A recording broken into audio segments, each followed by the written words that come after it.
ओम भगवते वासुदेवाय नमो नमः। सफला एकादशी व्रत कथा। श्री हरि विष्णु की कृपा से तमाम अधूरी इच्छाएं पूर्ण होती हैं। इस व्रत में लुम्बक से जुड़ी एकादशी व्रत कथा पढ़ी जाती है। पौष मास के श्री कृष्ण पक्ष की एकादशी 15 दिसंबर को है। एकादशी पर विधि विधान से भगवान विष्णु की पूजा अर्चना की जाती है। अब सुने एकादशी व्रत कथा।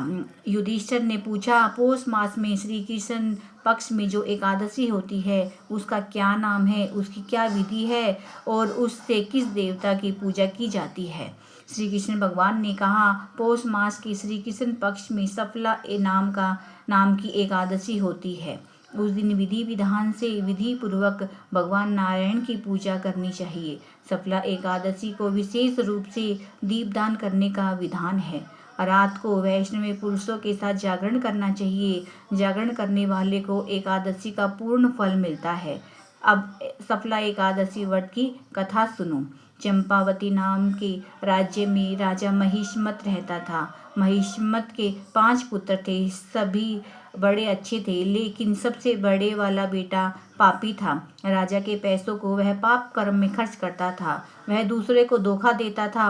वह सदा दुराचारी और ब्राह्मणों को सताता और निंदा करता था। वैष्णव और देवताओं की भी हमेशा निंदा करता था। अपने बेटे का पाप देख राजा महिष्मत ने उसका नाम लुम्बक रख दिया।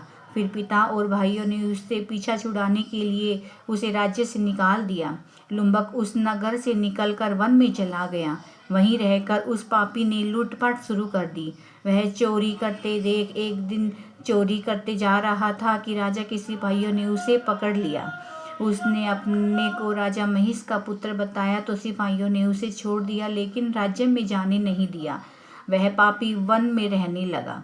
मांस और वृक्षों के फल खाकर जी रहा था। एक दिन वो पुराने पीपल के पेड़ के पास आराम कर रहा था। उस वन में उस वृक्ष के नीचे एक महान देवता का स्वरूप माना जाता था।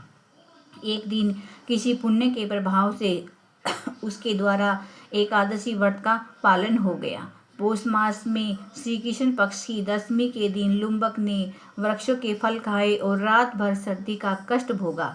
उस दिन न तो उसे नींद आई न ही आराम किया। सूर्योदय होने पर भी उस पापी को होश नहीं हुआ। सफला एकादशी के दिन भी लुम्बक बेहोश पड़ा रहा। वह भूख से दुर्बल हो रहा था। तब उसने वृक्ष की जड़ से बहुत से फल निवेदन किए कि इन फलों से लक्ष्मीपति भगवान विष्णु संतुष्ट हो। इस प्रकार उसने अनायास ही व्रत का पालन कर लिया। उस समय सहसा आकाशवाणी हुई कि एकादशी के प्रसाद से राज्य और पुत्र प्राप्त करोगे।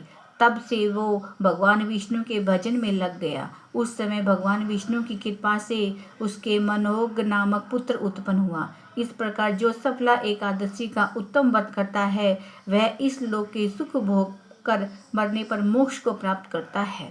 इस उल्लेख के द्वारा जानकारी से हम दावा करते हैं पूर्णतः यह सत्य और सटीक है।